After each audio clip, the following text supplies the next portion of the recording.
Sheepdog and Sheep by Barclay.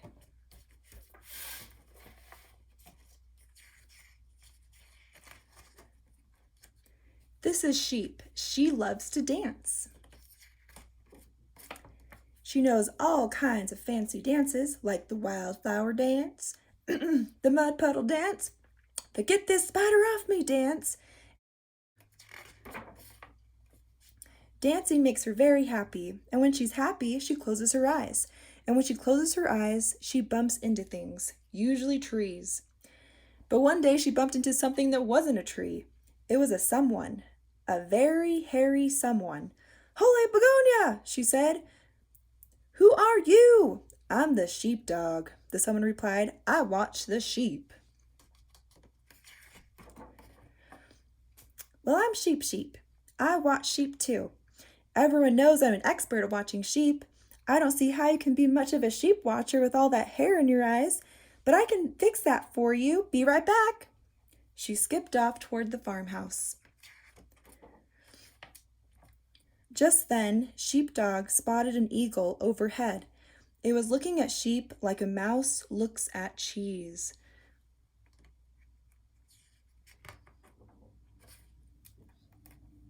The eagle dived, but Sheepdog told him to vamoose. Sheep found Sheepdog waiting for her outside the farmhouse, and she tied his hair into a pretty bow. "Now you'll be able to see the sheep," she said. "Except you're still missing something very important. Be right back." Sheepdog looked around. It was true he could see a little better with his hair pulled up. There was the shed and the apple tree and the coyote. Coyote! Oh no! Sheepdog told him to skedaddle. Sheep returned with some binoculars. "Here you go," she said. "Now you'll be able to keep a sharp eye out for eagles and coyotes. Now I don't suppose you have a map under all this hair, do you?" Sheepdog shook his head no. "Well, you're going to need a map so you won't get lost. Be right back." She danced her way toward the old truck to retrieve a map. The dance made her very happy. She closed her eyes, and because her eyes were closed, she couldn't see that. What do you think she couldn't see?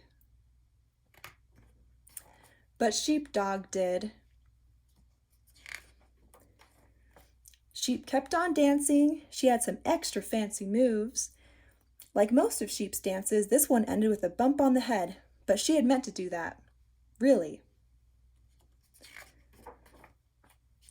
Sheep fished the map out of the glove box and handed it to Sheepdog. "You're all set. You've got a hair bow so you can see, binoculars to keep an eye out for danger, and a map so you won't get lost." Sheep thought for a moment. "Now all we need are the sheep." She looked around. Not a sheep in sight. She borrowed Sheepdog's binoculars. Still no sheep. She unfolded the map. Yep, they were definitely in sheep country. "Where are all the sheep?" she asked. "Did you lose them?"